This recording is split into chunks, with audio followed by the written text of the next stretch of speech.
Hallå och välkommen till ytterligare ett avsnitt utav Langen går. Nej, det var inte det. Det var inte den podden. Det här är Let Me Know. Och det vet ni ju för ni har hört signaturen. Förra veckan så fick ni lyssna på Berntjournalen med Marco Rovinen och jag själv, Bernt Månsson. Och då drog vi de allra senaste nyheterna om Kiss. Då lovade jag att det fanns en annan herre som hade lagt ner väldigt mycket tid på att göra ett heltäckande och fantastiskt reportage är väl att ta i. Jag skulle nog säga en riktig djupdykning i Gene Simmons och hans övningar i Europa. Och på gott och på ont. Ja, han ska väl göra en sån här analys som man gör på fotbollsmatcher. Ja. Du vet, när fotbollsmatchen är över så ska man prata en timme om allting som gjordes fel och tog han upp för många barn på scen och spelade han fel låtar och allt det där. Det betyder alltså att ni kära tittare och lyssnare, nu får ni ta tid och se, kan vi göra det här på under en timme? Jag tror inte det, men ni kära åskådare och lyssnare, ni vet ju förstås hur det är. Roger. Ja, men det betyder ju inte att vi ska vara under en timme. Vem har sagt det? Nej, inte du och jag, Marco, men Roger under en timme. Vi får se. Ja, men det är ingen som har sagt någonting om det. Jag sa att programmen brukar vara det. Ja. Sen hittar du på massvis med grejer därefter som du brukar göra alltid. Ja. Men man vet ju aldrig förrän efteråt vad det blir för någonting och sen måste man ju ha lite utrymme för spontanitet och lite nyheter och saker som händer under resan och sådär. Men ska vi... Och sen måste vi berätta en sak till alla lyssnare. Att det är lite special med Bernt här nu för att han har en helt annan uppkoppling här nu. Han kör via sin mobil. Vi har hittat igen en faktor som skapar problem hos honom. Och då satt jag och tänkte att det kanske inte var din mikrofon, Bernt. Det kan vara att det är din dator som är problemet egentligen. Det kan inte vara. Jo, Bernt, du har fått in bockarna brus i din dator. Ja, för det låter som någon duschar i bakgrunden hela tiden. Men nu är det löst, så nu pratar du via mobil och vi får hoppas att det här blir bra. Ja, och sen är jag ju, utifall ni inte känner igen målningarna bakom mig, så betyder ju det att jag är i min evakueringslägenhet. Så att det här kan bli spännande värre. Var inte det där den här när du skulle ut och ragga lägenheten som du sa förut och skröt om? Det är nära. Ja, så var det ju. På mina etsningar i Enskededalen. Ja. Eller vad det var. Det är det enda stället som man kan få se mina Gene Simmons-tatueringar på. Inte ens Roger har fått se. Nej. Ja, det var ju tur det. Jag tror inte Roger vill se dem heller. Så att Ja, Roger, ska du börja med den analys som du har laddat om? Fast du har ju varit sjuk, men du är på G och börjar bli lite bättre. Ja, men jag är fortfarande sjuk egentligen, men min hjärna är med fortfarande. Det är bara hjärnan liksom, är med. Ja, det är bara mitt balanssinne som är utslaget. Var det Gene Simmons som satte ditt balanssinne ur spel alltså? Ja, hade Gene Simmons spelat ett par veckor senare, då hade inte jag kunnat åka dit. Oj. Ja, men du tror inte att viruset kom under Dalhalla då? Nej. Någon som var arg på de här frågorna med Rogers program, när nu jävlar ska han få ett virus här nu så han är tystet. Nej, jag har fått ett virus på min balansnerv. Oj. Alltså det slår du... Det ska ju det vara något ut som hela mitt... Ja. Det ska ju vara något som var värst på allting, Roger. Visst är det så att liksom när alla andra får kristallfeber eller någonting sånt, så kommer du och får virus på balansorganet. Alltså det är inte illa fixat, måste jag säga. Det är bra jobbat, säger då de som kan de här grejerna. Ja, jag tror inte han är så lycklig, men det är synd när det är så många kissvänner som är dåliga för närvarande. Dit och dittan och allt möjligt. Så att men samtidigt är det ganska skönt att sitta här och snacka lite. Då får man tänka lite på andra saker men det är bra. Än den andra skiten liksom. Ja. Och det är din favorit, vi får analysera. Ja, oj. Den kommer inte bli snäll den här analysen. Ja, så blir den inte snäll. Är det Alexander Johansson-varning? Har du sågen framme? Nej, riktigt så illa är det inte. Ingen såg? Är det en hammare du har? Har du en hammare? Eller är det en släcka? Nej, en gummiklubba. Gummiklubba. Någon mittemellan. Men man kan väl säga att som sportreferat, Gene Simmons hade ett straffspark utan målvakt och missade målet. Det är väl den korta varianten av hela men man kan missa det. Man kan bli nervös och alltihopa. Man kan missa. Så det är ingen lätt match att träffa rätt. Nej. Vart vill du börja då denna resa då? Jag tänkte faktiskt dela upp det här lite. Jag tänkte ta först om själva produktionen faktiskt. Oj då. Okay. Är det nu det blir bra saker? Nej. Ja, det beror på hur man ser det. Men alltså hela den här Europaturnén är ju snålt och snikt som fasiken. Han har alltså en gubbe som åker med på hela turnén som roddare. En gubbe. Ja, det är han holländaren eller vad det är för någonting. Ja, han som sprang och stoppade fram mikrofoner på scen till de som kom upp på såna grejer. Han Rick har jag för mig att han heter. Men själva scenen, all instrument, allting är inhyrt. Ljudteknikerna är inhyrda för varje konsert. Det är därför Gene på varje konsert står han och pekar på micken och pekar uppåt i höjden. Ja. För att det är så låg mickvolym. Och det här visar sig också sen. Ja. Han har ju vid något tillfälle såg jag, han sa någonting i stil med att kan ljudtekniken vänligen höja volymen på micken, på medhörningen, på basen och på hans gitarr. Ja, men det finns en anledning till att det blir så. Vadå då? På grund av att jag har sett 3 eller 4 eller 5 soundcheck. Gene är inte med på soundchecken. Nämen. Vad gör han då? Nej, han är någon annanstans. Det är bara de andra i bandet och sen är det den här holländaren som håller på att lira bas då istället för Gene där. Ja, så Gene går bara på soundcheck när han vet att han får betalt? Ja, typ. Oj då. Det var ju synd att han inte hade soundcheck i Dalhall och bjöd in folk på en obskyr spelning där med obskyra låtar. Han var inte med på soundchecken, inte på Liseberg heller. Nej, okej. Nej, men han stod väl och kastade snask på publiken, det var väl hans uppgift. Typ. Gott och blandat enligt uppgift. Nej, så att ljudtekniken är inhyrd på varje spelning. Och han står ju alltså, om man har Jeans framför sig så är han på höger sida. Så holken i Dalhalla var ju tom.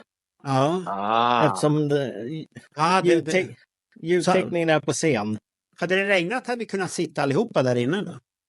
Då har det inte räknats som Gene-konsert. Nej, okej. Ja, just det. Det är ju dumt. Då hade man ju missat sin andra Gene-konsert där.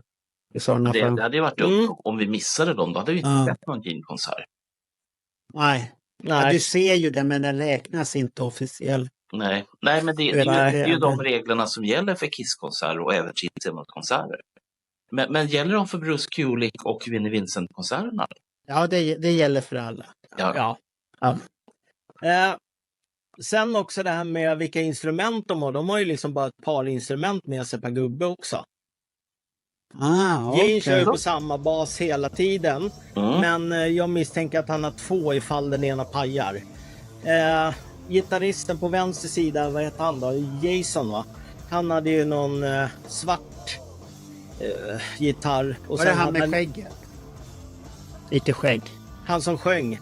Ja, mustasch och lite skägg. Ja, precis. Okay. Han hade ju en svart gitarr och sen hade han en likadan fast vit också. Det var ju den som de här snubbarna fick spela på när de kom upp på scen. Okej.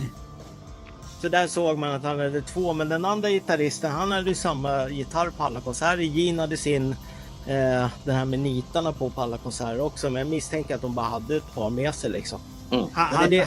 Han som bara hade en gitarr, han på höger sida under den här turnén. Erik Helg, jag håller ju på med Destroyer och jag har ju fått bilder från spel. Han gillade att posa rockposer. Jag har en story om honom. Så är det att han är en poser eller vad är det? Nej. För att varenda bild Erik Hellqvist har tagit nästan så står han på rockpose jämfört med andra som inte riktigt var pose. lika posig som han. Det dök upp information om honom som gjorde mig lite förvånad faktiskt.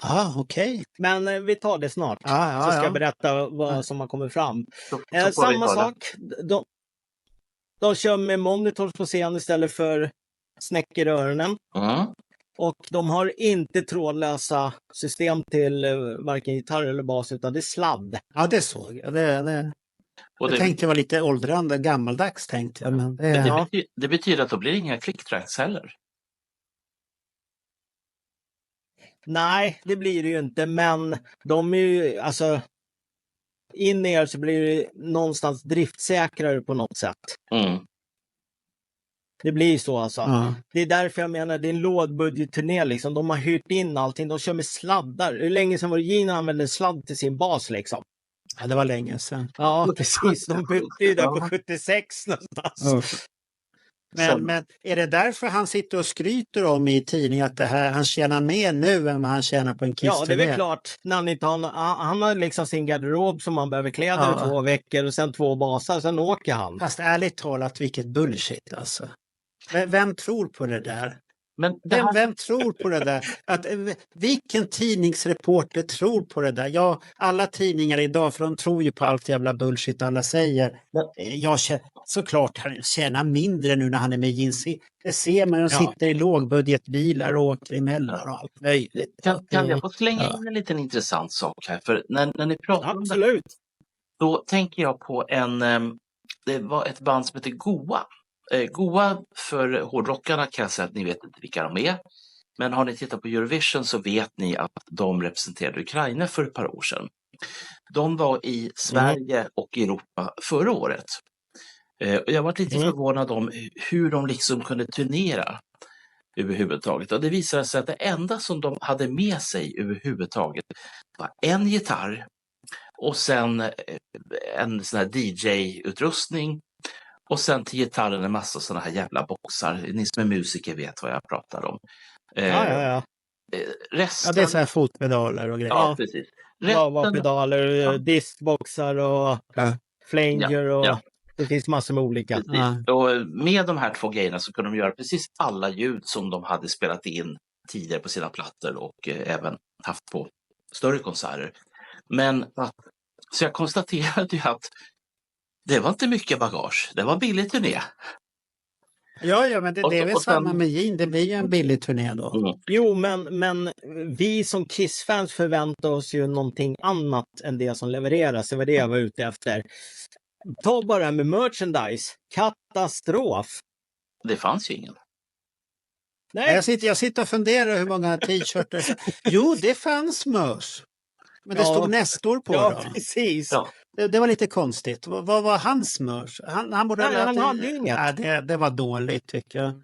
Och vad han tyckte då, alla som gick med Gene Simmons tröjor på så hade en sån här Gene Simmons som du har på det här. Han kan ju inte säga så mycket. Jag tänker det är någon jävel som tjänar pengar. Vem kan det ha varit? Vem tjänar pengar på merch i Sverige? Ja, jag vet inte.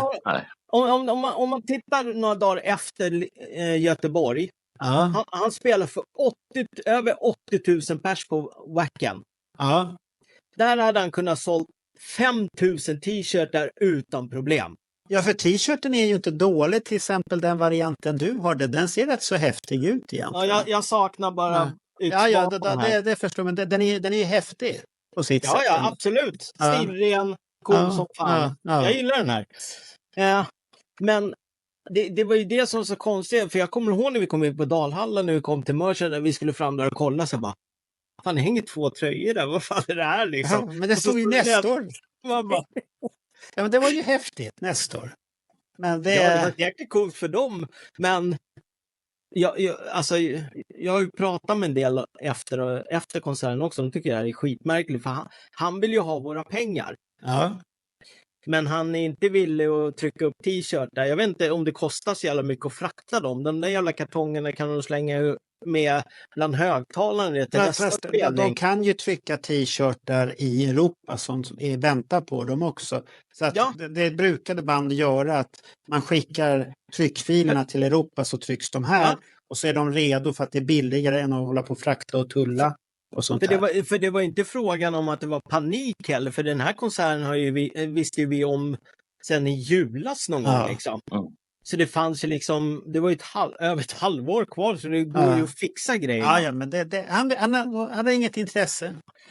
Nej, han var sur efter att han hade sett alla Dalhalla t-shirts förra året. Så han var sur. Då borde han ha gjort Gene Simmons i Dalhalla bara för jävlas. Ja, det fanns en efterfrågan efter det, men jag orkade inte engagera mig i det. Det kom höjda röster, ska vi inte ha någon? Så tänkte jag, nej, det är så liten publik. Så... Tydligen, nu kommer Bernt källa på det. Och vilket då? Det är tydligen klart att han kommer nästa sommar igen. Vem har sagt det? Källa på det. Ja, jag lyssnar. Jag väntar. Jag har fått information att det redan är klart. Jaha. Att det är klart? Ja. Vad ska han göra då? Barnshow nummer 2? Ja, men då kommer det inte bli i Dalhalla, utan då blir det väl antagligen Gröna Lund eller något sånt där istället. Ja, men då kan man gå. Då blir det ju normalt pris i alla fall. Ja, precis. Ja. Fast det är ingen jag slutar. Såklart. Han kanske spelar på Skansen. Där kan det bli dyrt. Det var tydligt klart. Där kan man brassa på det. Där kan det bli ledigt. Det var i samband med Uttrich-konserten. Där kom det information. Var inte Niklas på den, va? Ja, och Niklas har varit där. Men han har inte sagt något. Jag har inte pratat med Niklas. Nej. För att han är väl fullt upp med jobb och sen... Men som jag förstod så är han klar för 2025 i Europa. Ja. Och vi är mitt i produktionen av Destroyer, och Destroyer har lite jobbigt för tillfället, för att Ronny som brukar göra, han är lite indisponibel. Han är där men inte riktigt, för att han ska göra operationer och sånt här. Och jag såg det. Ja, så att det har väl de flesta som känner honom sett i alla fall. Ja. Men om man tittar som hela tilltaget av bakgrunden, så det är alltså lågbudgetturné det här alltså. Ja, men det har man ju förstått. Ja. Det värsta var att jag befarade ju det när man började få se de här första videoklicken från USA på YouTube. Så var det lite så setlist, vad tråkigt.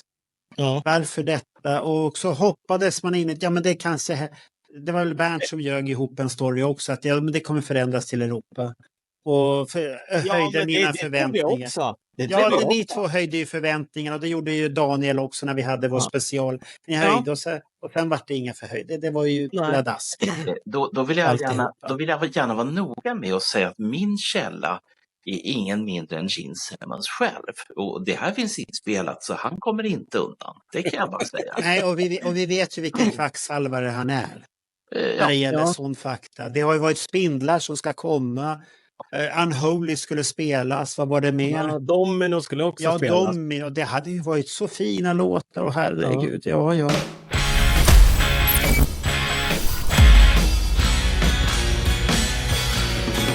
Jag vet inte vad ni tycker, men alltså själva bandet, det de hade repat in, lät ju...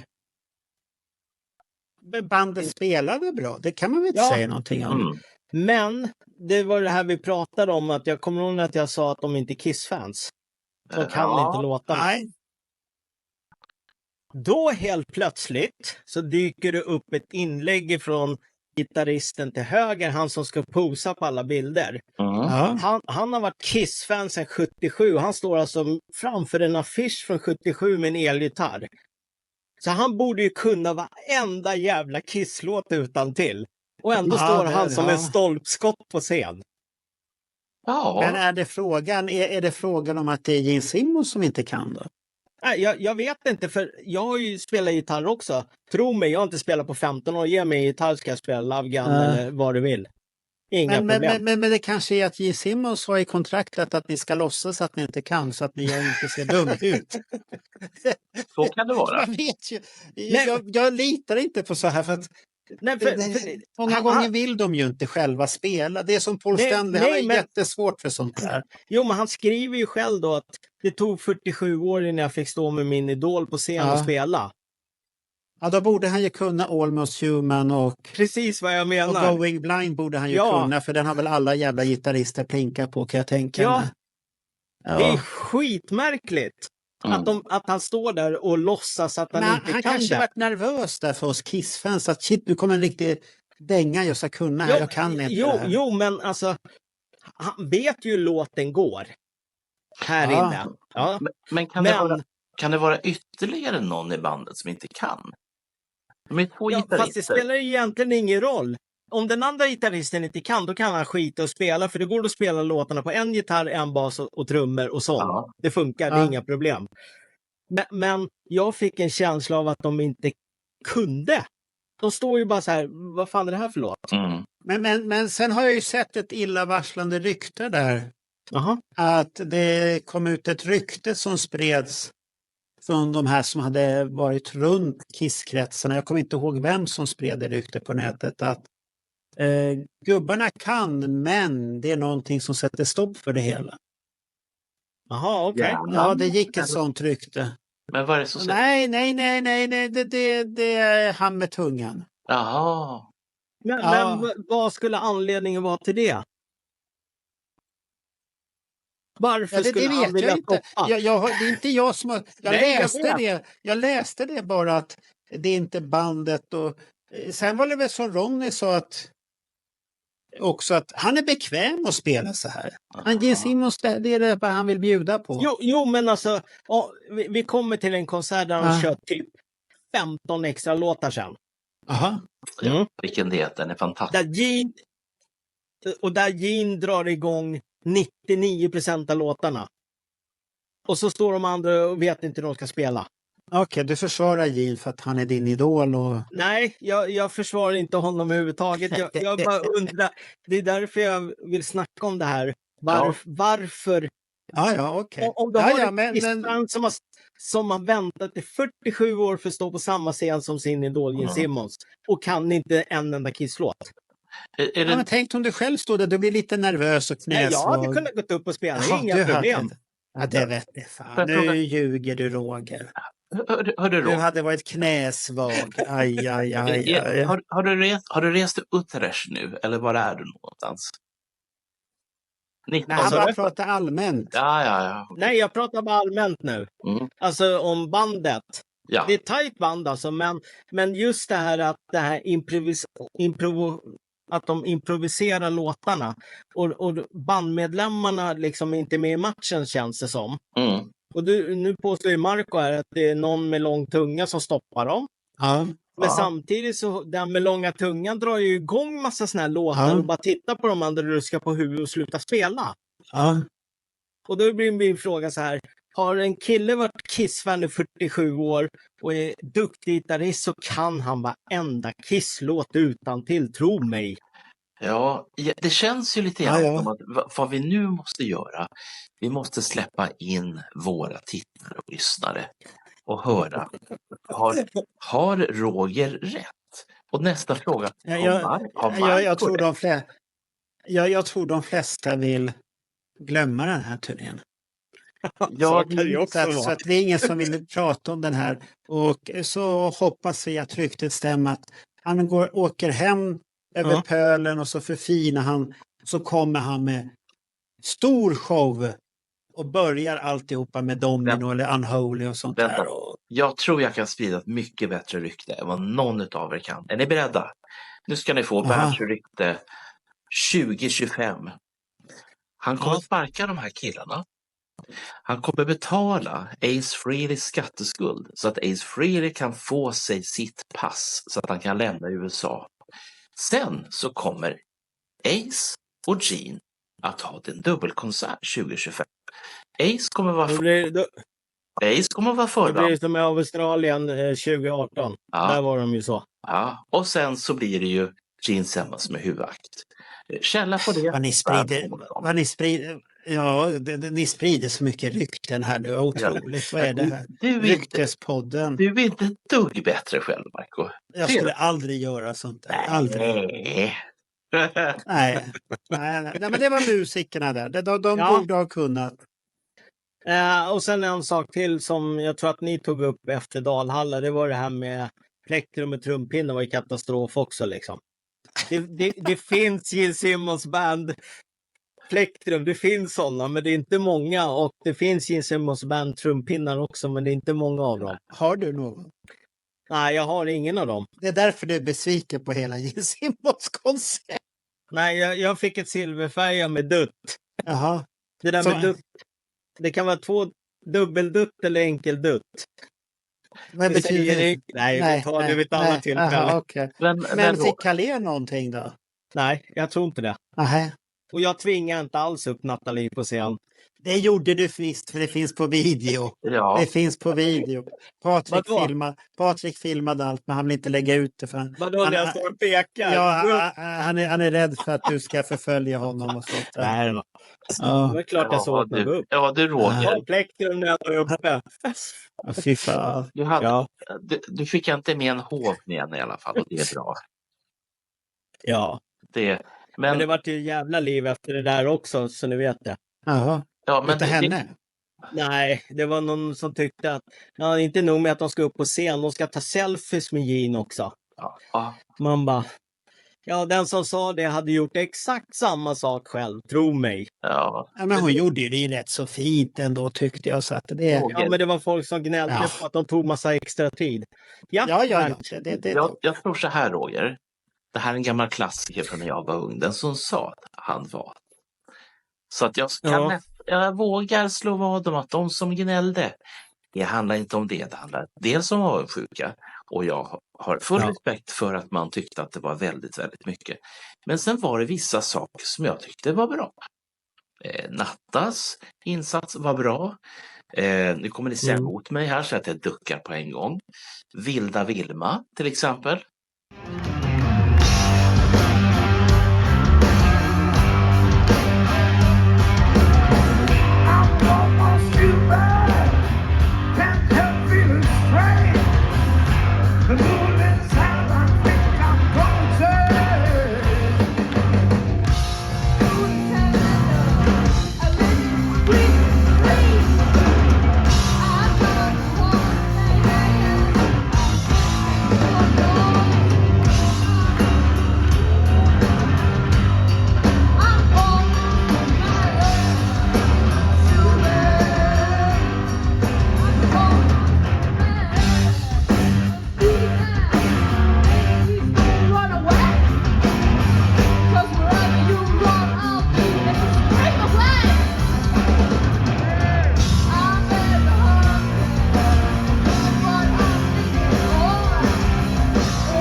Eller var det...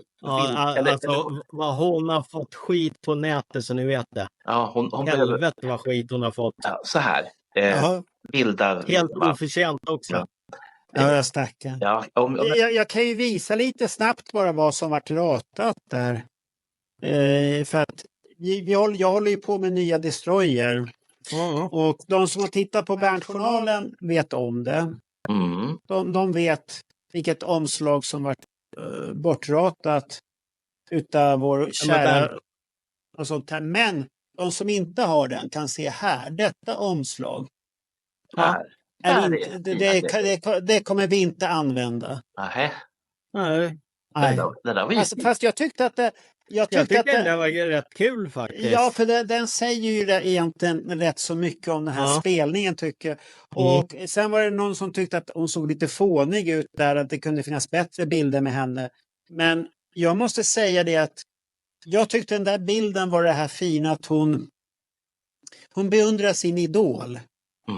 Och man ser det på blicken, det här är min idol. Och det var det som jag tyckte var det häftiga. Och sen att hon har lagt ner tiden på det här, för att hon hänvisar ju hela tiden till det här Mike Douglas show. Precis. Och tycker att det är så häftigt. Och jag kan ju visa ett annat omslag också som det har varit jättemycket näthat mot henne. Det där varit ratat också. Ja, det var bra.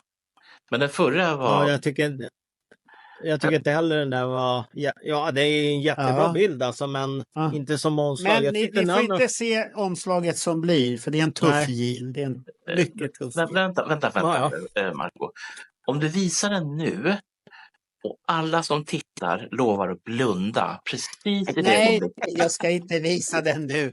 För du kan inte låta bli att titta. Det känner jag till hur du är. Ja, men tänk att det bränner, de bränner i ögonen och sen blir jag blind resten av... Du kan få se när programmet är slut, så kan du få se det.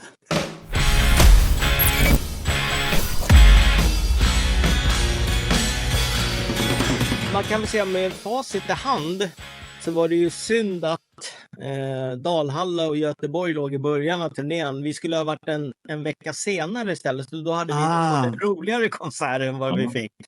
Han behövde kritik på vägen. Ja, precis. Och han fick den ju från väldigt, väldigt skarpa källor. Och de här källorna i sin tur påverkade ju honom direkt. Det är väl som så här, om jag ska påminna lite grann. För ni vet ju redan att den första konserten var i Dalhalla i Sverige och den andra var i Liseberg. Och då hände det saker från Dalhalla till Liseberg, nämligen att den kritiken som riktades av vissa nådde faktiskt fram. Men inte riktigt. Nej, för de repade Karisma på Liseberg på soundchecken. Och sen vad som hände, och då förstår jag att det bara blir en låt som är lite mera uff. It was written a long time ago. What is my charisma?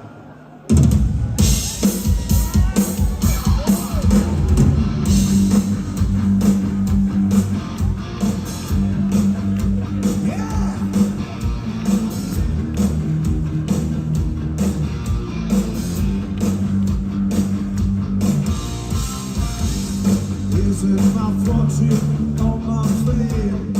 Is it my money or my name?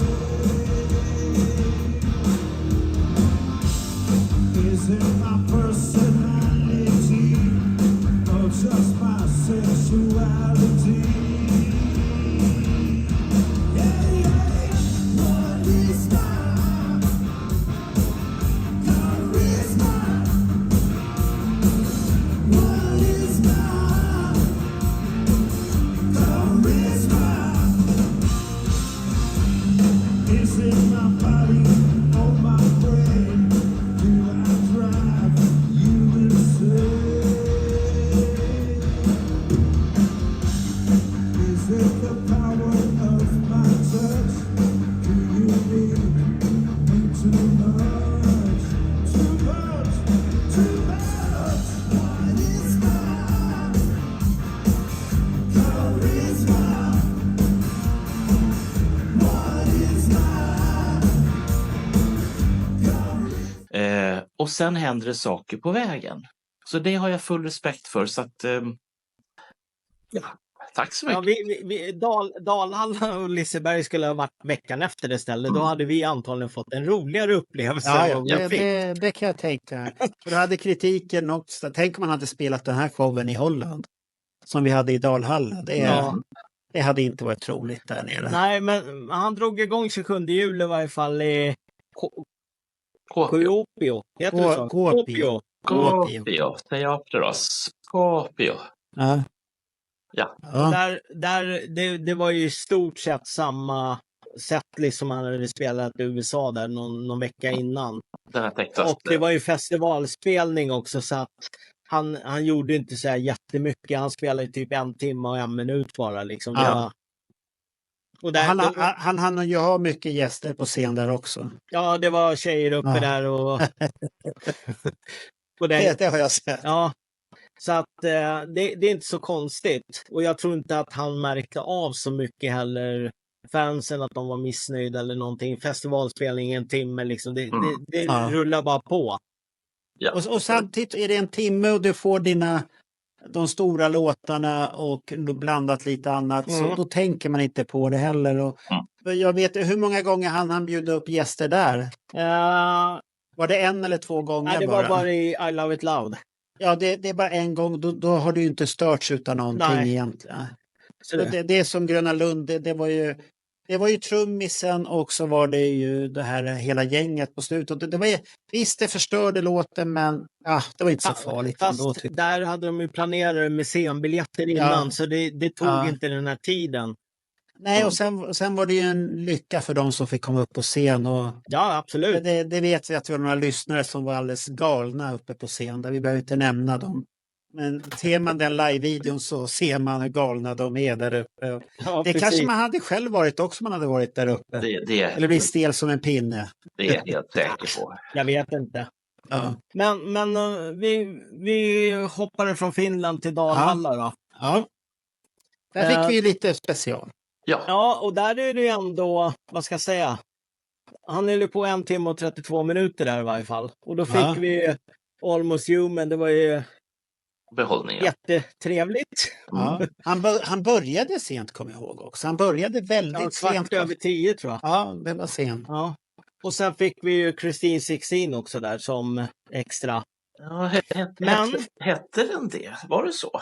Nej, Christine 60. Ja, men sen sjöng de Christine 16. Ja. Men de är så gamla så de kommer inte ihåg vad de ska sjunga. Eller? Nej, vem sjunger Christine? Det ska vara 16 år. Så är det bara. Jaha. Men jag har gjort en analys av hela Dalhalla och hela Göteborg också. Okej. Alltså han spelar 1 timme och 32 minuter.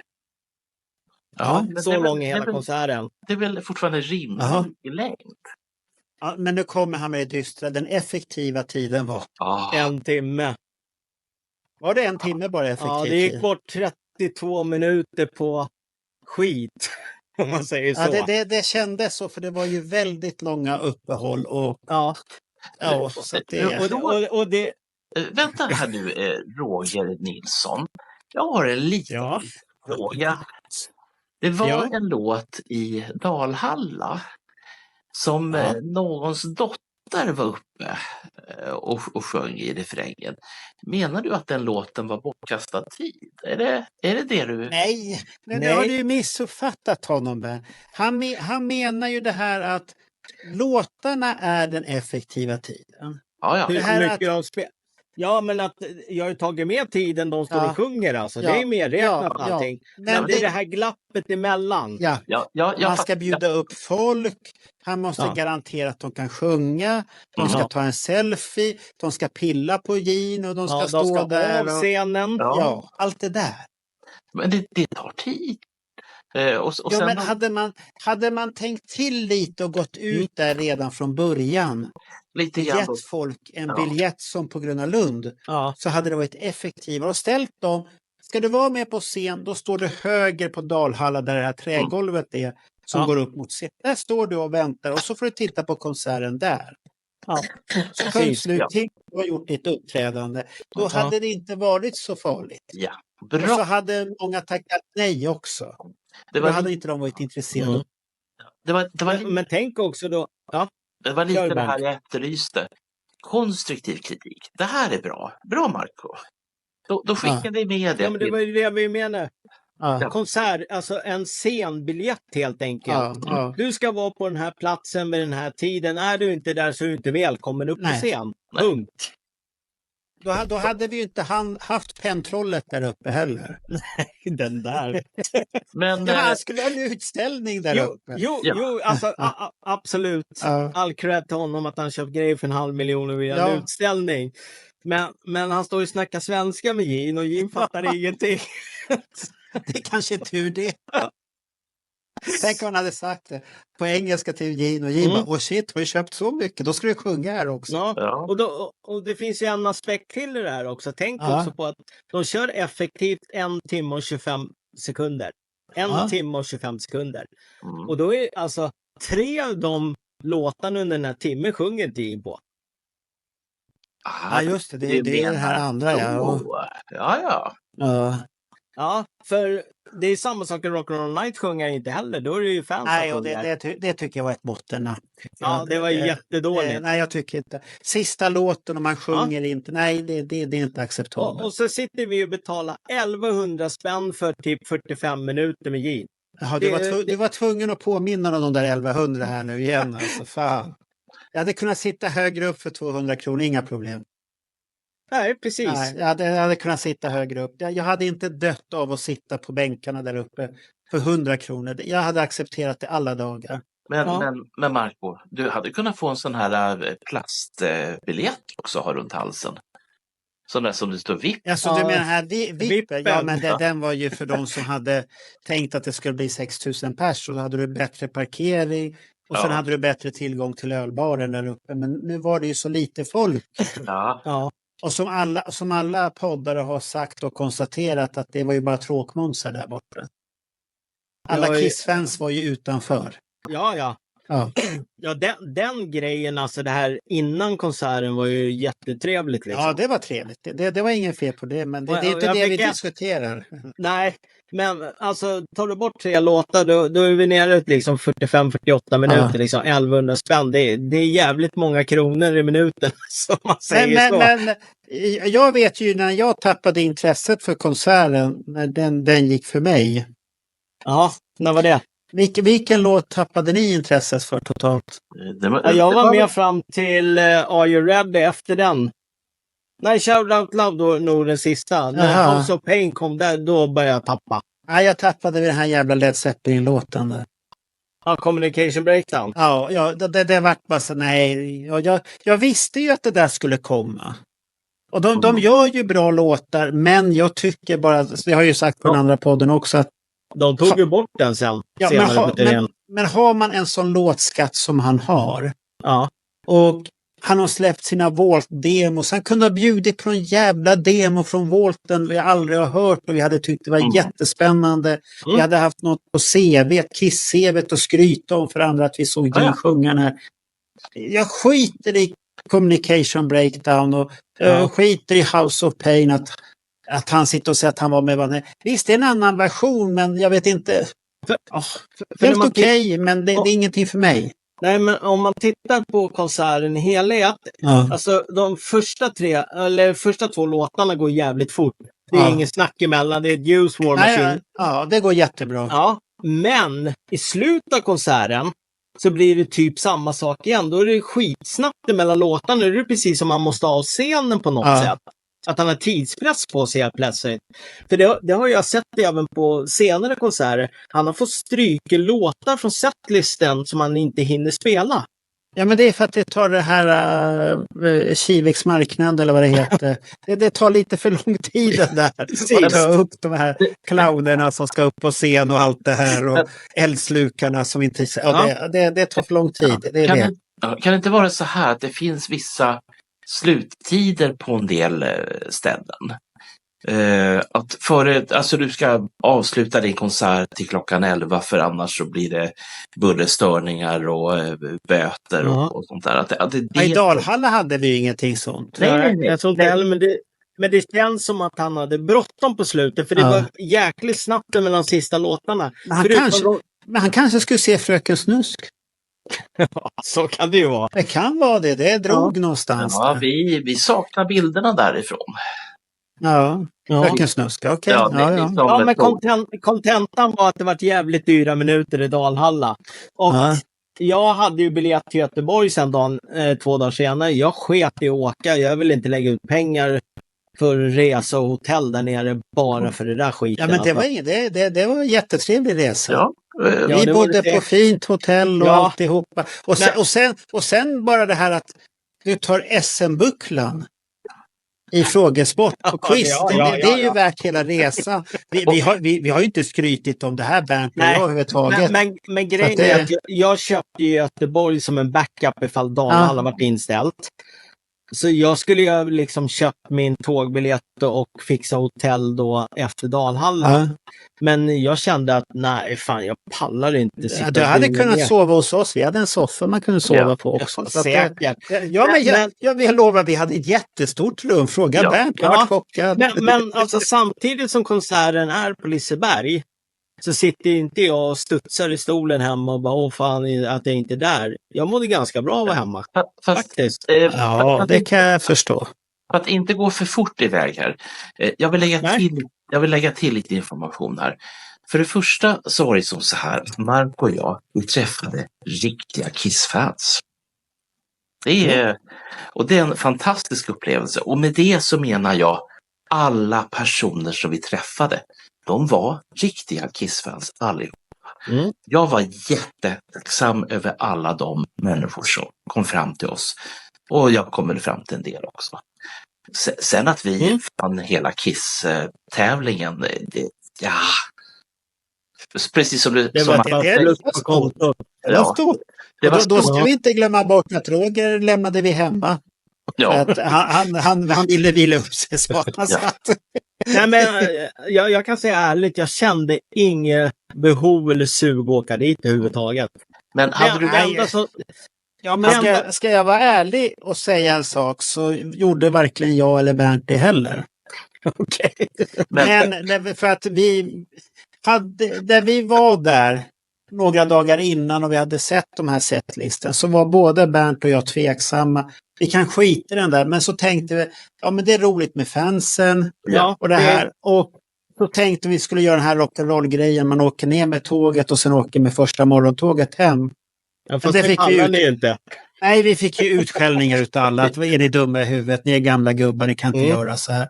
Och då ändrade vi det och tittade. Då var det ju billigt. Vi betalade 500 kronor med frukost för ett jättebra hotell. Nära centralstation och alltihopa. Så att det är det Hotell Royal som jag kallar det för. Royal eller Royal, mamma. Det enda jag saknade var ju att träffa Kiss-fansen där nere. Ja, för det var ju det som var det roliga med den här... För oss, för när vi kom dit och vi pratat och vi gick runt lite i stan, för det måste jag säga fortfarande, Bernt var alldeles till sig och var tvungen att få vara där väldigt tidigt i Göteborg, för han skulle ju titta. Och det här kommer ju säga, och de som har hört podden vet ju hur besviken jag var när jag kommer av. Vad är det vi ska hitta på nu då? Inte vet jag. Och vad fan gör vi här så tidigt? Jag kan berätta vad vi gjorde. Vi gjorde 2 saker som var väldigt, väldigt trevliga. Ja, men du ville inte ta en öl eller någonting. Nej, men jag fick dricka öl själv. Ja, men du offrade dig för oss.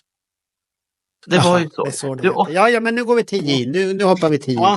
De som vill höra den historien får lyssna på den andra podden. Ja, men vi flyttar till Göteborg då. Ja.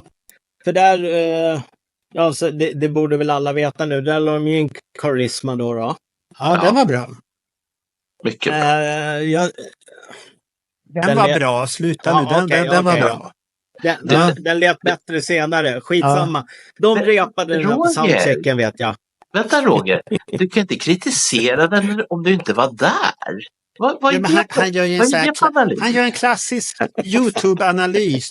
Då blir det så där. Okay. Ja, men alltså... Fine. Han kör en annan låt i alla fall. Samma sak här. Den konserten är 1 timme och 27 minuter. De kör på scen 58 minuter och 42 sekunder. Ja, det kan jag tänka. För det var mycket drabbel. Men det var rätt så snabbt på vissa ställen. Men sen var det några moment som drog ut på tiden. Och speciellt det sista momentet som var en katastrof. Där drog det ut. Rock'n'Roll All Night. För där... Ja, tjejen kunde inte spela trummor. Han var ju tvungen att slå åt. Alltså, det var jag säger så här, hon kunde spela trummor. Ja. Det måste vi försvara här. Hon kunde spela trummor. Antingen så får hon hon spelar lite fel och det blir så här en nervositet och det fortsätter att eskalera och det blir fel alltihopa. Och direkt när han kommer säga till så blir det bara ännu mer fel. Ja, han spelar för långsamt. Gene Simmons står ju där, upp i tempo för helvete. Upp i tempo hela tiden. Ja. Och hon var nervös. Och hon var själv jättebesviken efteråt. Hon var jättebesviken för det hände någonting där. Och det är det här att jämförde med de andra 2 musikerna eller 3 som var uppe, killarna som spelade gitarr och sen hade du han som spelade trummor. Ja, den första trummen. Ja, första trummen. De var ju jätteduktiga och de var förberedda för det på ett helt annat sätt och de stod pall för den här pressen. Ja. Och det som var med barnen här, det är det att jag måste ställa en ärlig fråga där. Föräldrarna är Kiss-fans. Ja. Barnen har blivit Kiss-fans tack vare föräldrarna. Är det föräldrarna som tycker att barnen ska upp eller är det barnen själva som tycker att de ska upp? Jag kan nästan lova att det är föräldrarna. Det är den frågan jag har. Ja. Och ställa upp till exempel sån här flickan som spelade trummor. Ja. Det kunde ha gått jättebra. Nu gick det åt helskott och hela det numret vart ju totalt förstört. Ja, för om du backar till Dalhalla så var det typ samma sak. Någon liten tjej som kom upp innan som bara stod med armar i luften. Men varför då? Ja, men de vet ju inte vad de ska göra och Gene Simmons är barnkär och han tycker det är fint, men är det rätt mot barnet? Det är det man ska diskutera den för. Är det rätt mot barnet? Nej, jag tycker det bara är elakt. Visst, jag hörde ju pappan till flickan och han var stolt att hon... Ja, men hon mådde ju rätt så dåligt och läsa på nätet. Ja, hon kanske följer de här poddarna, är med i olika kissgrupper, läser det här. Fy fan vad hon förstörde. Det är inte så jävla roligt. Nej, fast det var ju inte hon som förstörde det egentligen. Det var ju hela grejen som sabbade allting. Men du vet hur elaka folk kan vara. Jo, absolut. Ja. För alla tittade ju på trummisen. Jag tittade inte på de som sjöng där framme. Nej. Men allting... Jag tror att nu blir jag lite så här skadligt upphetsad som den far jag är. För alla fäder får man tänka på. Men det som gör mig förbannad är ifall någon kritiserar mina barn. Och jag tänker då till exempel på den trummisen som var uppe mot slutet. Som då, som du sa Marco, kunde spela trummor. Men pallade inte för trycket. Då kan jag säga som så här till alla er som kritiserade den unga tjejen. Håll käften för fan. Tillförde ni någonting överhuvudtaget? Nej.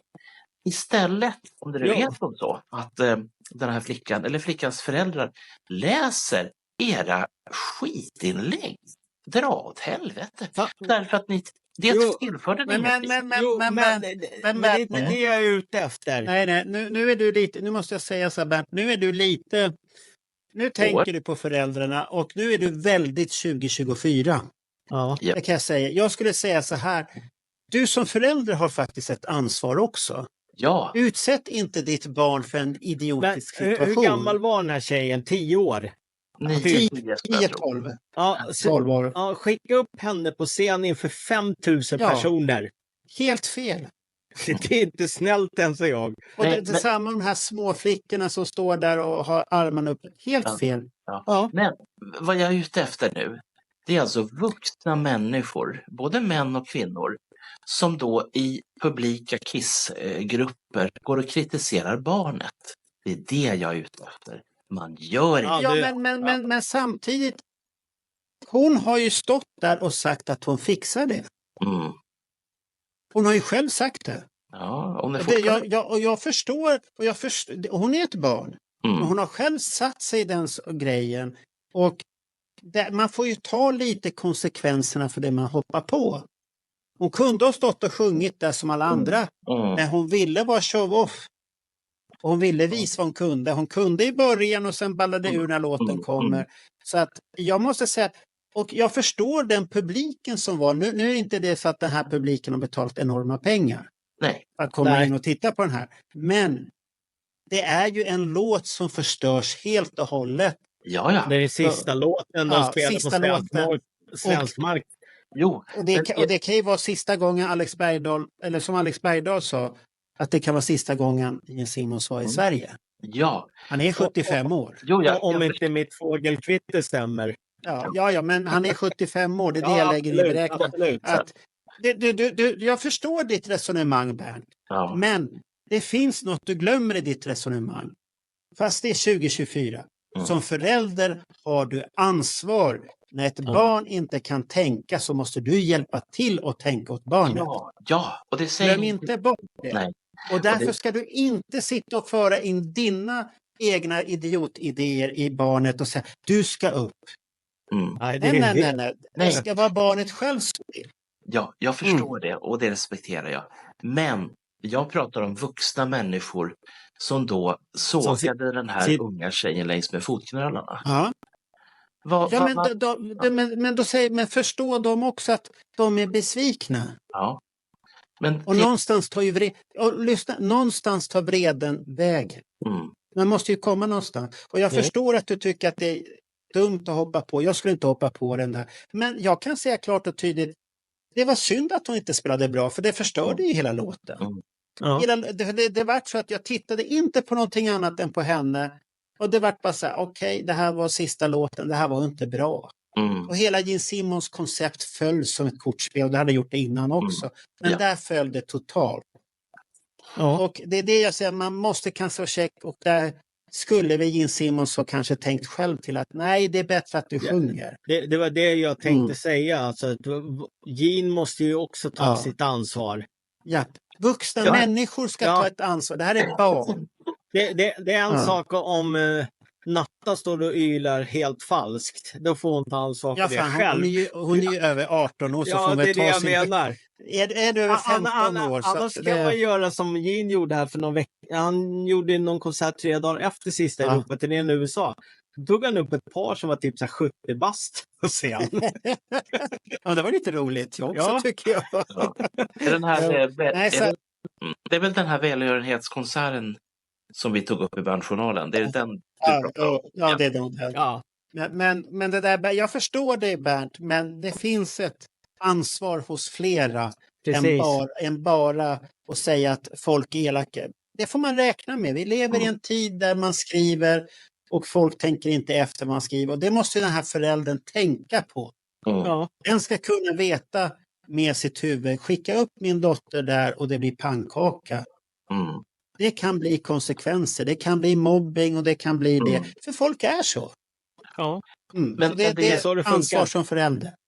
Ja. Och jag har full respekt för det, Marco. Men få fel blir inte rätt. Om du förstår nej, jag förstår vad du menar, men det är inte rätt att kasta, men folk gör ju det. Ja. Ska vi hoppa vidare till 2 augusti då?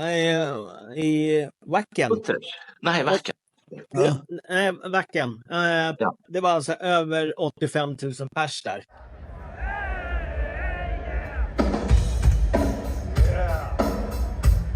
Sounds good. Ooh. 1, 2, and it goes like this. Hey, yeah! Hey, yeah!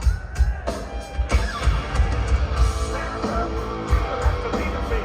Get down, that's like a hurricane. Sweet bud, I know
han har ju folk på scen där också. Ja, men då måste ju han ju beställt, för det är ju jättesvåra scener att komma upp till. Nej, han pekar på folk och de lyfter upp skiten. Oj, förlåt.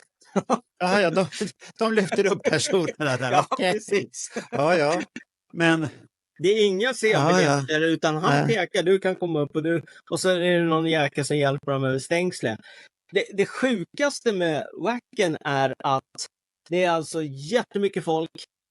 Det är en av de minst dokumenterade spelningarna på Gene soloturné. Det är jättekonstigt. Men jag har sett där på Wacken att Wacken själva brukar spela in det mesta. Ja. Men de brukar släppa det ibland rätt så fort. Och sen ibland lite senare. Ja, jag tror att det var typ 16 september vi skulle komma eller något sånt där. Ja. Men privatinspelat finns ju ingenting. Men folk står inte och filmar så mycket där. Ja, men med tanke på att hela Dalhalla finns, hela Göteborg finns. Ja, men det där är en festival och det är en religion när man är på Wacken. Då är det där och diggar och håller på. Så det tyvärr, det har varit mycket sånt där. Att och det kan ju vara också att de vet om att det kommer komma professionella spelningar och sånt där. Eller är det policy att de vill inte att man ska hålla på och filma för mycket? Att du ska engagera dig på konserten och på ett sätt är det ju bra. Ja. Eftersom de då säger att var med här och nu. Vi fixar konserten. Du får se hela sen. Var närvarande. Den biten finns ju inte längre, att man ska vara här och nu som Bernt säger. Men alltså det finns ju bara, vi ska säga 2, 4, 6, 8 videosnuttar. Alltså 8 låtar av 15. Men det är ingen som har spelat in hela. Jo, jag har sett, det är 8 hela låtar. Men alltså hela konserten? Nej, den finns inte. Nej, det är ingen som orkat göra det finns 8 enstaka videosekvenser. Ja, okej. Sen finns ju Juice som flera har spelat in, men det finns 8 dokumenterade låtar. Och där är det jag har inte tittat själv ännu på Wacken där. Jag tittade då när det kom och så hoppades att det skulle komma någonting dagen efter, men det gjorde det inte. Och jag undrar, var det en stor publik som var där och tittade på honom? Ja, det var jättemycket. Det var ju ett helt hav. Det var över 80 000 som såg honom där. Det var så många, för de har ju de har ju de här scenerna bredvid varandra. Ja, men det var så många som engagerade sig för Gene Simmons. Ja, för trummisen tog ett foto från trumsetet ut. Ja, okej. Och det var så mycket folk som man såg inte var de tog slut någonstans. Men hur verkade publiken där då? Var de nöjda med? Svårt att säga. Det var lite röj längst fram, men bakåt sen så var det väl inte mer. Det kanske var så att de hade satt honom på en sån tid där det var bara skräp på de andra scenerna så alla var tvungna att gå dit typ. Men Kiss har väl aldrig spelat på Wacken, har jag för mig. Nej, jag tror aldrig de har spelat på Wacken. Nej.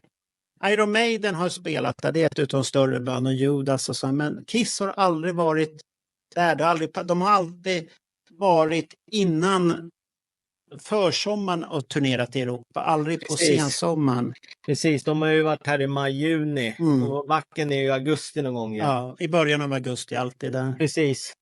Jag fick ju höra ett härligt rykte utav Johnny Fredriksson om Skogsröjet här. Skogsröjet var seriöst intresserade av Gene Simmons. Alltså nu i somras? Och det fanns en slott för honom att kunna spela där. Men Dalhalla hade sagt nej. Aha. För de var rädda. Så det var lite intressant tyckte jag, för att det hade varit en jävla bra spelning, rätt så nära, och det är en trivsam festival faktiskt. Men var ligger det någonstans? Ner till Norrköping. Och sen från Norrköping 20 minuter med bil in mot landet ungefär. Ja, okej. Okay. Men varför säger Dalhalla nej till det? Är det för nära dem då eller? Ja, det är för de tycker väl att de har väl märkt att det går åt helvete och så vill de inte. Ja, fast de hade ju inte sålt mindre biljetter för att de hade spelat på Skogsröjet. Nej, men det var någonting. Det var Dalhalla som hade sagt nej till det. I Dalhalla. Men vem vet, om du säger att han är aktuell 2025, vem vet om han inte spelar på Skogsröjet då? Ja, det vet vi inte. Men det var Nej. 1504 personer på Dalhalla. Och Roger har räknat grupparna. Nej, han har väl hört försäljningssiffror. Nej, jag hörde 1504. Jag tippade på 1500 max. Ja, det. Jag missade med 4. Ja. Ja, men vi hoppar vidare sen till 4 augusti. Då är vi i Utrecht. Det här är absolut den mest spännande konserten på hela turnén. Ja, vad jag förstod på Niklas så var han nöjd. Ja, jag förstår det. Aha, okej. För han kör alltså 25 låtar. Oj. Ja, inte hela låtar, det är så här snittifierat. Nej. Vänta nu. Okay. Jag har räknat. Okej. Han kör Almost Human. Hela? Nästan 1 minut med sång. Oj. Han kör 34 sekunder I Was Made. Han kör Going Blind i 16 sekunder, sen tröttnar han för då kan inte bandet resten. Han kör She 1 minut och 19 sekunder. Han kör All the Way i 24 sekunder. Han kör Love Her All I Can i 17 sekunder. Och sen så kör han sina vanliga låtar. Och sen kommer Christine 16 i 1 minut och 24 sekunder. Han kör La Bamba i 45 sekunder. Han kör Radar Love och Golden Earring cover i 1 minut och 44 sekunder. Han kör en annan Golden Earring, Twilight Zone i 45 sekunder. Han kör Creedence Down the Corner i 47 sekunder. Han kör Cream Sunshine of Your Love i 2 minuter och 10 sekunder. Och sen har han släckt in Watching You i setlisten också. Hela. Oj. Hela låten? Ja. Aj. Det var därför Niklas var så nöjd.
Alltså allvarligt, hade vi fått den där setlisten i, även om det är liksom en halv minut eller minut och det är sång och inte bara liksom de står bara du vet det här vanliga. Det här har ju varit rena julafton. Ja. Nu ska du inte överdriva. Ja, det är väl klart.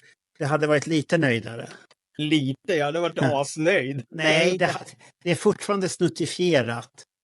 Jo, men ändå. Vilka låtar var kvar från Dalhalla då?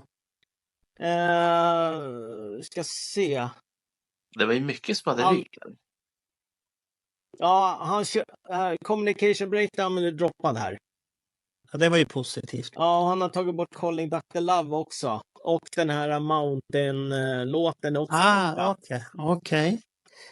Men helhetsmässigt så är det här helt Det här hade jag 100 gånger hellre sett än det vi fick se. Ja, det hade du säkert gjort, men det är det här snuttifiering, det är ingen riktig show. Det är ju för mycket spontanitet tycker jag. Jo, men då blir det ännu konstigare när vi har en gitarrist som är Kiss-fan som inte kan låtarna. Jaha, du är där nu igen. Okay. Stackars gitarrist eller? Jag har sett ska vi se, jag tror det var morgonen efter den här konserten, så var det en person som hade lagt upp hela och sen försvann den lite fort igen. Men jag hann se stora delar av den och det var jag tacksam för jag var uppe tidigt den morgonen. Och blev så otroligt imponerad över att de faktiskt hade skärpt till sig. Snuttar eller inga snuttar, det är bättre snuttar än ingenting alls. Plus att vissa av de här låtarna, åtminstone jag är inte så pigg på, försvann. Och då blir jag ju så här nyfiken.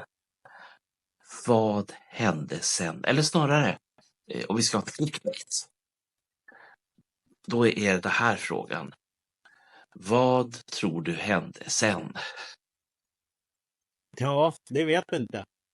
Men de körde ju även God of Thunder och Ladies Room också. Men det var jättekort. Men de har publik på scen vid 3 tillfällen. De har i Are You Ready? Då är det 9 pers uppe på scen. Wow. Men är det barn eller vuxna? Ja, det är blandat. Och det är både tjejer och killar. Och sen i Rock All Night så har de 7 pers uppe.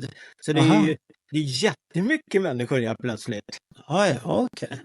Och hur står publiken i Utrecht då? Vet du det? Publik, det vet vi inte. Det har inte kommit ut någonting. Det har varit jäkligt dåligt med information om mycket folk. Det var väl, om jag förstod Utrecht var det väl utsålt. Det var väl en typ klubbspelning kan man ju säga. Ja. Men Niklas var nöjd för det kommer en kort recension jag förstår från det. Det hade jag också varit om jag hade varit där. Ja, så att, men det är ju fortfarande här. Jag förstår att ni är uppspelta, men det är det här att man inte har tagit till sig och repat in hela låtar. Från sin låtskatt, utan man har lagt ner tid på communication breakdown, man har lagt ner tid på House of Pain och den här Mountain-låten och man har lagt ner tid på det. Istället för att lägga det på det är det jag menar, att man har ju själv försatt sig i en jättekonstig situation. Ja, absolut. Jag håller med. Ja, så att jag förstår att ni gillar, jag tycker det låter ju roligare än Dalhalla när man hade fått så här grejer, men det är det här snuttandet, och då kan man väl göra medleys i alla fall, öva in medleys. Ja, någonting. Det hade varit häftigt då, att det är ordentligt framfört och med kraft och pondus och inte några jävla plinkande bara. Då blir det mer så här pubgrej. Nu låter du bitter, Marco. Nej, jag är inte bitter. Jag bara säger vad jag tycker att det är. Men du måste ju lägga till det vad vi har betalt, Bernt. Ja, absolut. Ja. Men man kan ju säga efter Utrecht så börjar det hända saker i setlistan. Ja. Men då är det ju nästan slut. Då är det ju för sent ju. Ja, det är inte många konserter kvar sen efter. Det är Oberhausen 2 dagar efter där. Jag kommer till den alldeles strax. Bernt ville säga någonting emellan bara. Jag tänkte på Luxemburg, men det kanske var efter. Ja, den kommer sen. Ja, den kommer efter den. Lugna ner det där nu. Och sen är de ju i Oberhausen, då har de lagt till Going Blind och Nothing to Lose helt plötsligt. Ja, då kunde han den. Ja, helt plötsligt så kunde de dem. Han har tagit en tablett så att spänningen släpper. Ja, helt plötsligt så kunde de låtarna. Ja. Men annars är det liksom en standardkonsert. De har folk uppe på scen på de här vanliga låtarna. I Love It Loud.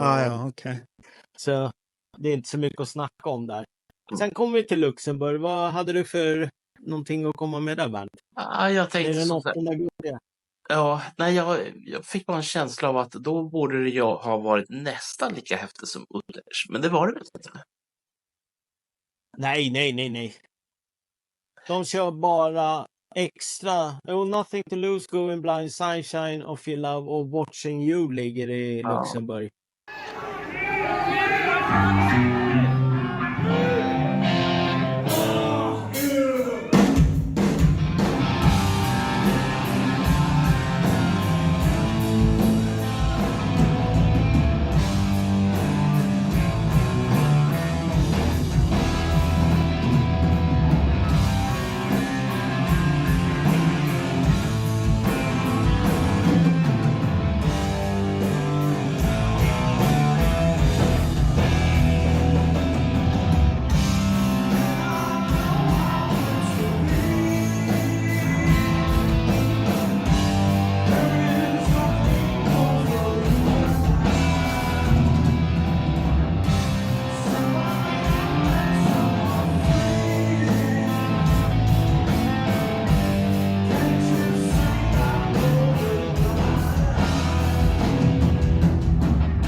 Men, där Men är det snuttar eller hela låtar? Det är hela låtar. Ja, oj. Men var det Det inte lät ju 2 bra. låtar där? Det var 2 låtar mot slutet där som du drog. Som var unika. Sunshine of your love. Ja, Och sen Watching you. Men den körde de i Utrecht också. kompletta. Där. Ja, Bra. precis. Mycket bra. Milank. Ja. Ja, Och sen har de lagt in Christine 16 där också. ja den kom tillbaka. Ja, den är Okej. tillbaka igen. Aha. Och Karisma är ju med hela vägen nu. Ja, men det förstår man, för den gjorde de bra. Ja. Ja, 9 augusti så är de i... Det är en festival då, den här... vad heter den då? Azteca-festivalen. är det i tror jag. Spanien du har hamnat? Nej, i Holland. Ja, Lero. i Holland. Heter den inte så, den festivalen? Alltså gjorde han 2 spelningar i Holland? En klubb. Eller och en- Nederländerna som det heter. Ja, Nederländerna. Ja, Nederländerna. Men Och det är bara en ren fest. Jag skulle säga att då var det en klubbspelning och en festivalspelning. Eller? Ja, och Utrecht ligger väl också i Holland då? Ja, det är Holland. Ja, då är det en klubbspelning och en Ja. festivalspelning. Ja, precis. Men det är en rak festivalspelning, men han kör ju fortfarande Going Blind och Charisma där. Ja. Så den verkar ligga kvar här nu. Och sen är det folk uppe på scen där också som Ja, vanligt. ja, jag sa honom. Aj. Sen, det här är nog, det är Belgien. Kortrijk, jag vet inte vad det är. Det är någon festival Ja, också där. Ja. Okej. Där. Han kör bara 12 låtar, så det är samma sak där. Det är liksom folk uppe på scen också. Här har jag ju droppat allting så att det är bara Charisma kvar liksom. Ja, Allt okej. annat Då är det borta. kortare setlista då. Ja, det är bara 12 låtar. De betalade inte lika mycket. Nej. Nej. Så kan man ju se det. Ja. Och sen drar jag ju till Spanien då på, det är väl också en festival tror jag. Ja, där spelade han väl på festivaler har jag för mig. Och där kör jag också bara typ 13 låtar och det är Charisma med där också liksom. Men i annat är det inget speciellt. Nej. Och publik på scen som vanligt. Sen är ju Madrid också där. Ja, det är Spanien det med. Ja, här händer det grejer. Helvete. Jaså? Ja. Vad händer där i Madrid då? Ja, först så har ju, vi ska se, det är 4 gånger som de har publik uppe på scen, ser jag i varje fall. En gång är när de kör La Bamba, då kör de med över 1 minut på den, i varje fall efter War Machine.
Och sen helt plötsligt så kör de Chuck Me.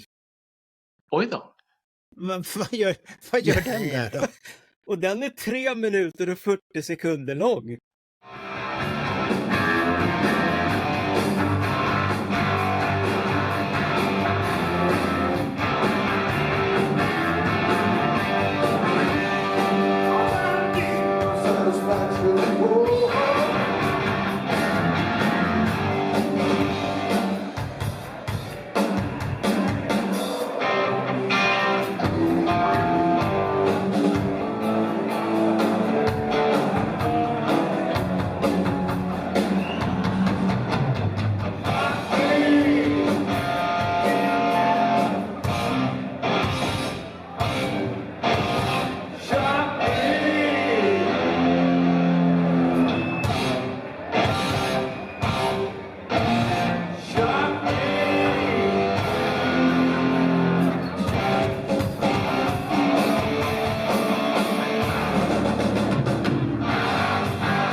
Och det är trummisen som sjunger. Och solot är helt okej. Är det gitarristen som den här kan jag? Ja, jag vet inte. Alltså, eller gjorde han en hyllning till Ace mitt i det hela? Eller? Nej, jag har ingen aning bara. För kommande turné. Är det där Bernt har hittat sin källa till kommande turnén? Att de spelade schack med och då bjuder han upp Ace nästa gång på turnén. Ja, men då helt plötsligt så kunde han hela Chock med solot. Ja, men han är ju ett Kiss-fan sa du ju sen 47. Du har ju sagt det hela. Och varför är du förvånad att han kunde den då? Nej, men det är bara så här.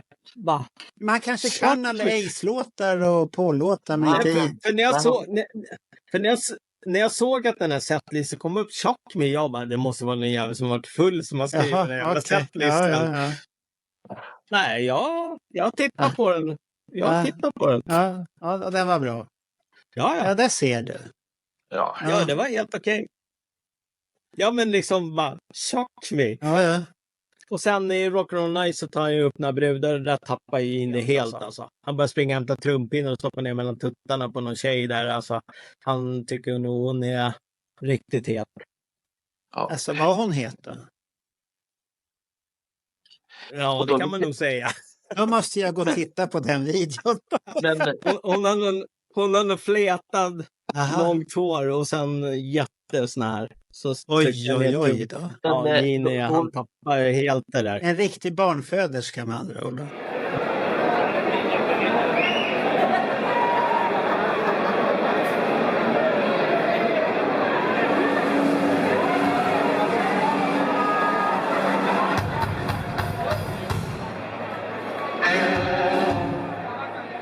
Ja, jag tror inte Shannon var med på den här turnén. Nej, det var de inte, men hans son dök upp någonstans har jag sett på bild, men jag vet inte om det var i Europa eller om det var direkt i USA. Ingen aning. Nej. Men här var det också panik för att Gene började snacka om helt plötsligt att brandkåren ville avsluta konserten. Ja, och då kan det vara det som jag pratade om tidigare, att det har att göra med att de var så pass sena. Och sen fanns det en sluttid. Ja, det är enkelt. För i samband med det så kör de i Firehouse en stund, ja. Jaha, okej. Det är de kör en snutt på Domino också. Aha, okej. Ja. Men det där med Chock med bara, var fan kom den ifrån liksom? Unholy spelade han ju lite i Dalhalla. Ja, men det var väldigt... Ja, men han har spelat det han skulle enligt Sweden Rock Magazine. Unholy och Domino. Det är bra. Ja. Alltså vi är framme vid sista då, i Italien. Han avslutar konserten där då? Ja, turnén. Ja, turnén där, okej. Och då lägger de, det är egentligen standardsätt bara med karisma. Ja. Men det roligaste är, det är något jävla fan som skriker hooligan. Och Jim bara, are you sick? Men ropar de inte? Ja, men han spelade ju schack, då kan man spela hooligan också. Are you sick? Han var från sjuk va? Men, ja, det är inte lätt det där med kisslåtar. Ja, men jag har ju hört att de har ropat hooligan. Jag kommer inte ihåg om det var Göteborg eller om det var Dalhalla. I Dalhalla var det massvis med rop på ena och det andra. Och det var några som skrek där hela tiden. Och jag tror att det var de här norrmännen, de är ju lite vilda. Och de skriker lite hejvilt där och sånt här. De skrek för hooligan. Ja, jag misstänker det. Men där var det ju också, de körde en skvätt på Black Diamond. Det var en unge uppe och började sjunga Black Diamond. Så gick de över till I Was Made och sjöng I Was Made istället. Men om vi går tillbaka till Madrid, jag glömde en sak där.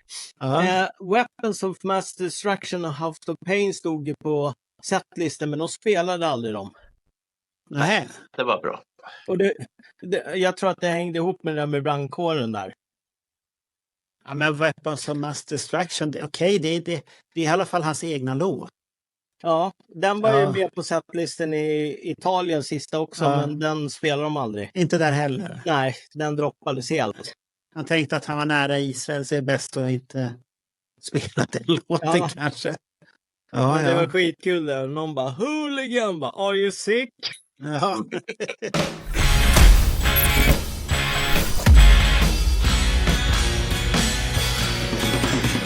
Men sen åkte han hem sen då? Var han nöjd? Jag vet inte hur han Har ni läst någonting om det? Men det verkar som att han var nöjd ändå. De har ju fått betalt. Ja, absolut. Men jag tycker all rapportering kring Simmons, den bara dog efter den sista konserten. Och sen var det ingenting. Och sen landade han så som vi pratade om i bandjournalen. Han landade uppe i 2 stycken amerikanska städer i New York. Och då fick han stadens nycklar och sånt där. Och sen hade han välgörenhetsgala på kvällen. Ja. Och då är han tillbaks på samma sätt som han spelade innan Europaturnén. Då har han droppat Charisma helt och hållet. Ja, men de vet inte vad det är för låt, så han spelar den amerikanska setlistan. Som verkar funka där. Ja, som funkar där. Och sånt där. Men överlag, vad ska man säga? Jag tycker väl överlag att han skulle behöva tänka över sitt koncept överhuvudtaget. Och jag står faktiskt fast vid min tanke när vi pratade sist här om Dalhalla-spelningen och Göteborg, Bernt och jag, när jag gjorde den podden, att vi ska lära om han ska komma om han skulle komma nästa gång så skulle jag gärna se honom på Cirkus. Och ungefär i samma, eftersom han vill ha det här konceptet där han kan lulla runt lite, hålla på, så tycker jag att någon skulle vara tapper och skicka honom en videolänk till Niklas Strömstedt, det här där artisten berättar om sig själv och så spelar man en liten snutt och sånt här. För att det blir som The Walt ungefär då. Ja, det skulle bli som Walt, men här kan han ha en riktig orkester som man spelar en riktig ordentlig låt. Och så kommer en historia. Och han skulle kunna hålla på så här 2,5 eller 3 timmar med ett break emellan. En paus. Han tar en kissa-paus efter 1,5 timme och så kommer han tillbaka. Ta 1,5. Godkänt, jag betalar och jag kommer sitta där. Och jag tror att de flesta Kiss-fans skulle tacka för en sån upplevelse. Det tror jag också. Ja, för The Walten var väldigt bra. Det är bara synd att det är en så liten publik som fick uppleva den. Men om han kommer tillbaka nästa sommar och kör samma grej som han gjorde nu, då är han rökt för all framtid. Det är aldrig någon som kommer gå och titta på honom. Men vi kommer ju vara där. Ja, nästa sommar om man kommer, Ja, då kommer vi vara där och vi kommer sitta här och muttra igen. Ja, han drog upp barn på scen igen. Fy fan, hur kunde han göra så? Men vi är ju körda. Jo, men det där konceptet kom ju till 2018, men det var ju som jag sa vid någon tidigare podd. Han gjorde det där 2007 tror jag, på när Paul vart sjuk. Då tog han upp på folk och scen. Det var ju där han födde den där grejen. Det är hans idé. Det är hans stora brain-grej han har kommit på. Jag hade inte så mycket problem med det på Gröna Lund. Det var ju så här bara, okej, massa folk på scen. Ja, okej. Men den här snurren har det varit för mycket. Alltså varenda konsert jag suttit och tittat på så går det bara massa tid åt att det ska upp massa folk men det på scen. Det är för att det är så oorganiserat. Det är ingen organiserat överhuvudtaget. Och samtidigt så har det här att han glömmer bort en viktig sak här. Och det är den viktigaste sak han glömmer bort. Det är det här att det är ju inte kreti och pleti som kommer att titta på det här. Nej, det här är de som tycker om honom, gillar Gene Simmons, följer honom. Och det såg du på ungdomarna som var där. Både i Dalhalla och Göteborg. De var ju där och sjöng med i låtarna. De gillade ju det här. Så att det är ju inte standardfansen som sitter, de kanske var längre bak och jag såg inte. Där står och dricker sina öl och så sitter man och pratar samtidigt och han spelar någonting. Ja. Det var inte den typen av fans och inte i Dalhalla i alla fall heller. Nej. Och det som var intressant var åldersspridningen på fansen. På båda ställena. Pojkar, jag behöver rikta ett ställe. Alldeles själv. Ja, vi är nog i hamn, så vi har ju lämnat Gene i USA där lycklig med sina stadens nycklar och hoppas att han kan låsa upp staden så att han kan komma hit och visa hur det ska gå till. Och Någon som känner Gene väl kan sälja in det här Niklas Strömstedt-konceptet till honom. Och säga att han har i alla fall en trogen biljettköpare och det är jag det i alla fall. Ja, jag skulle också se det. Ja, ni skulle säkert också vara med där. Och jag tror de flesta skulle älska det konceptet där. Ja, för då är det en tanke bakom det här. Ja. Det här kändes ju som hipp som happ. Det får bli som det blir typ. Liksom. Att han hade ju den här tanken att han ville ju berätta lite i Dalhalla också när vi stod där. Och varför han ville lyssna på den här låten. Utveckla det konceptet istället för det här med barnen. Ja, precis som du säger Marco, det uppskattade jag jättemycket när han då tog sig tid att förklara bakgrunden till de låtar som han körde på. Ja, för då förstår man tanken. Ja, det är därför han vill spela den här låten. Okej, då förstår jag. Jag håller inte med om det där riktigt, för att det drar ut på tiden också. Det blir ytterligare tid som går. När man håller på med men då köper ju inte du cirkuskonceptet då? Jo, men det är en helt annan sak om det är det konceptet som är. Men okej. Om det tar 3-4 minuter att få upp 7 unga på scen. Och sen ska han som det ska bort bara. Jag tar som det var i Dalhalla nu. Då blir de här 2 minuterna han står och snackar om Lemmy. Det blir 2 minuter extra till. Plus de här minuterna när ungarna ska upp och se. Det är det jag menar. Hur fort, jag bara fråga här innan vi ska avsluta, innan Bernt ska gå till the ladies room här nu. Hur fort petade han bort Ace of Spades? Den var med hela vägen. Var den med hela vägen? Ja. Oj då. Det värsta är att jag kommer inte ihåg att han spelade den i Liseberg. Och jag var inte full ens en gång, jag kommer fan inte ihåg det. Nej, så intressant. Så intressant var det faktiskt. Den var låt nummer 9. Den var med hela vägen alltså. Okay. Jag glömde en sak i Holland på festivalen.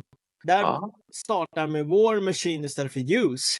Han börjar med Use på alla konserter utom där var det War Machine istället av någon anledning. Han kanske spelade in en video där och ville att jag kommer ihåg det.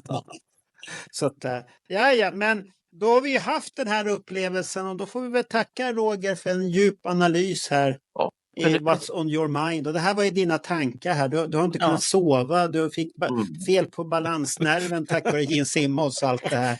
Så att vi hoppas att nu när han är på andra sidan Atlanten och har fyllt 75 år att du får tillbaks balansnerven så att du kan njuta här. Ja, så man kan ta sig ut någonstans. Liksom. Det går inte. Jag kan när jag ska till läkaren och jag får åka taxi, så det går inte att gå. Vilken lyxliv du har, du får åka taxi. Ja, så inte han är i Lyxfällan. Ja, men det kostar ju pengar också allting. Men åker du inte Uber eller Bolt då? Nej, alltså det kostar bara 200 spänn fram och tillbaka.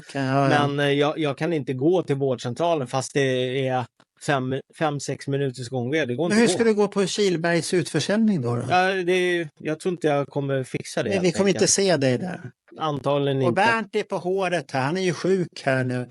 Nu har ju Kilbergs utställning varit den här podden, eller försäljning varit när den här podden kommer ut, men det här spelas innan. Ja. Men några dagar innan här. Men visst är det spännande att vi sitter här och vi pratar om dåtid, nutid och framtid. Och tiden när ni tittar och lyssnar på det här, det är dåtiden, för då har det varit. Jag tycker det är så otroligt fascinerande hur vi alla är i olika tidszoner. Men skit i det. Jag är fascinerad att du kan hålla det. Du hade ju panik alldeles nyss och nu när du börjar prata om tidszoner då är det inga problem. Ska vi säga så att vi... Han har stoppat in en kateter. Ja, så att vi får gå till ladies room här nu och sjunga Meet You in the Ladies eller ropa Christine 16 eller vad du gör. Eller nej, jag ropar Christine 60. Jaha, Christine. Ja. Lycka till där då. Och så tackar vi Roger för denna presentation. Som var lite annorlunda den här gången. Men du var desperat i behov av att få prata av det där. Och tack Roger för att jag slapp gräva ner mig i det här. Du gjorde ju det här. För det här du skulle ju få svaren. Du fick svaren. Så tackar Roger och så hoppas vi att alla lyssnare varit nöjda med den här genomgången och utskällningen utav Gene Simmons här nu. Ja, Tack. absolut. Tack och bock. Tack. Hej.